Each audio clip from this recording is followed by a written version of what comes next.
Details చూద్దాం. బీహార్లో మహాఘట్ బంధన్ ముఖ్యమంత్రి అభ్యర్థిగా తేజస్వి యాదవ్ పేరును అధికారికంగా ప్రకటించారు. మహాఘట్ బంధన్ కూటమి నేతలు సంయుక్తంగా ఏర్పాటు చేసిన సమావేశంలో కాంగ్రెస్ సీనియర్ నేత అశోక్ గెహ్లాట్ తేజస్వి యాదవ్ పేరును ప్రకటించారు. ఇక డిప్యూటీ సీఎం అభ్యర్థిగా ముఖేష్ సహానీ పేరును ప్రకటించారు.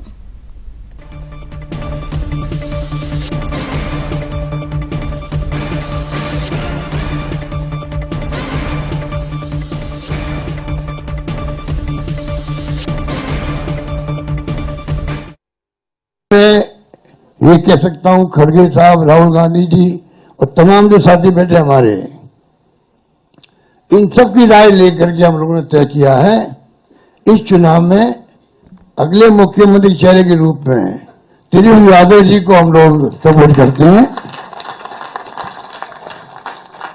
जो एक नौजवान है, लंबा फ्यूचर है इनके साथ में, और मेरे अनुभव से मैं कह सकता हूं जिसका लंबा फ्यूचर होता है पब्लिक उनको साथ देती है.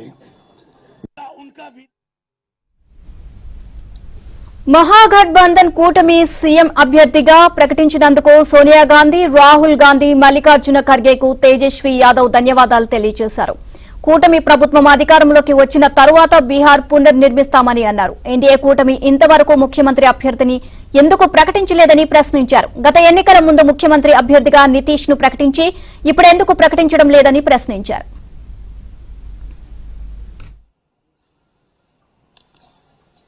ठीक कहा अशोक गहलोत जी ने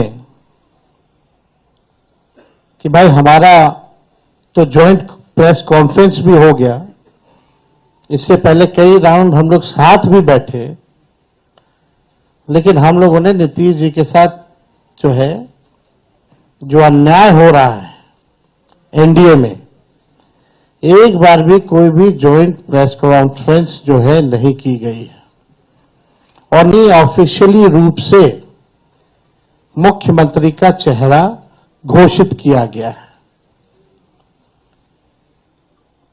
तो हम लोग तो शुरू दिन से ही कह रहे थे कि भाजपा के लोग नीतीश जी को दोबारा मुख्यमंत्री नहीं बनाएंगे.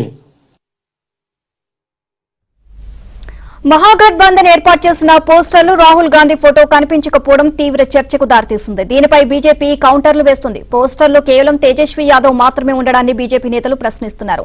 బీహార్ ఎన్నికల్లో టికెట్లు అమ్ముకుంటున్నారు అంటూ కాంగ్రెస్ నాయకులు నిరసన చేపట్టిన నేపథ్యంలో మహాగఠబంధన్ నేతలు రాహుల్ స్థానం ఏమిటో తెలియజేశారా అంటూ ప్రశ్నిస్తున్నారు. ఈ క్రమంలోనే బీజేపీ అధికార ప్రతినిధి షెహజాద్ పూనావాలా చేసిన ట్వీట్ ఇప్పుడు వైరల్ గా మారింది.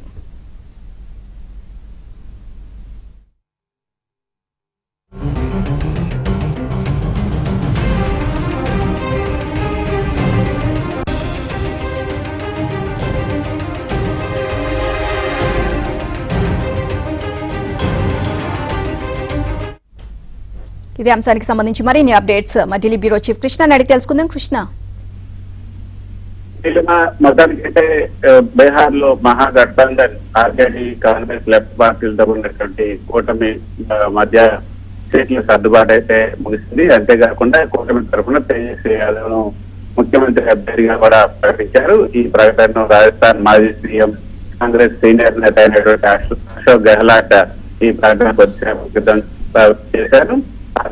తేజస్వి యాదవ్ మాట్లాడుతూ సోనియా గాంధీ, రాహుల్ గాంధీ, మల్లికార్జున ఖర్గే అందరికీ కూడా ధన్యవాదాలు చెప్పారు.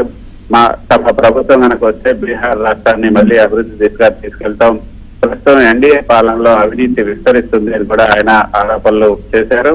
అయితే ఎన్డీఏకి సంబంధించి బీజేపీ ఏదైతే సీఎం అభ్యర్థిని ఎందుకు ప్రకటించలేదు అన్నది ఇప్పుడు తేజస్వి యాదవ్ లేపుతున్నటువంటి ప్రధానమైనటువంటి ప్రశ్న. బీహార్ కి కొత్త దిశ కావాలి, కొత్త నాయకత్వం కావాలి.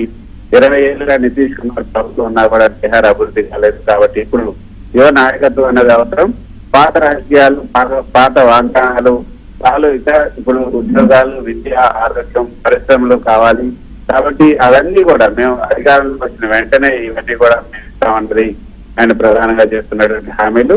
తేజస్వి యాదవ్ 2020లో కూడా 10 లక్షల ప్రభుత్వ ఉద్యోగాలు ఇస్తారని హామీ ఇచ్చారు. అది యువతలో ఆయనకు భారీగా మద్దతు తెచ్చిపెట్టింది. అయితే ఆయన స్వల్ప మెజార్టీతో ఆర్జేడీ, అదేవిధంగా ఇండియా కూటమి 10-15 తేడాతోనే ఓడిపోవడం జరిగింది. నితీష్ కుమార్ మళ్ళీ సీఎం అయ్యారు. అయితే ఈసారి కూడా కొత్త వాగ్దానాలు, కొత్త హామీలు అయితే ఇస్తున్నారు. మళ్ళీ ఈసారి ఆయన అదే నినాదాన్ని మరింత బలంగా ప్రచారం చేస్తున్నారు. మేము ఆ వాగ్దానాన్ని నెరవేర్చుతాం, బీహార్ లో నిరుద్యోగం 0 స్థాయికి తీసుకొస్తాం అంటూ తేజస్వి యాదవ్ ఈ రోజు కూడా మరోసారి ప్రకటించారు.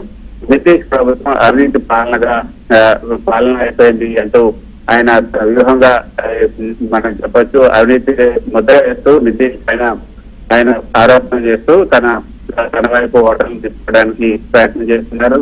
నితీష్ పాలనలో నిధులు దోపిడీకి గురయ్యాయి, పథకాలు పాడయ్యాయి. తాను అధికారంలోకి వస్తే పారదర్శక పాలన అందిస్తారన్న హామీ ఇస్తున్నారు. ఇక సామాజిక సమీకరణం చూస్తే బీహార్ రాజకీయాల్లో కుల సమీకరణ అనేది చాలా ప్రభావవంతమవుతుంది. ఆర్జేడీ సంప్రదాయంగా యాదవ్ ముస్లిం అమ్మాయి ఓట్ బ్యాంక్ పైన ఆధారపడింది. కానీ తేజస్వి ఈసారి కొత్త వ్యూహం అంటున్నారు. అన్ని కులాల యువత, నిరుద్యోగులు, అదేవిధంగా రైతులు, మహిళలు వీళ్ళందరినీ కూడా ఒకే వేదికపై తీసుకొచ్చి ఈసారి ఈ ఎన్నికల్లో గెలవాలని ఆయన ప్రయత్నం చేస్తున్నారు. Right, thank you Krishna.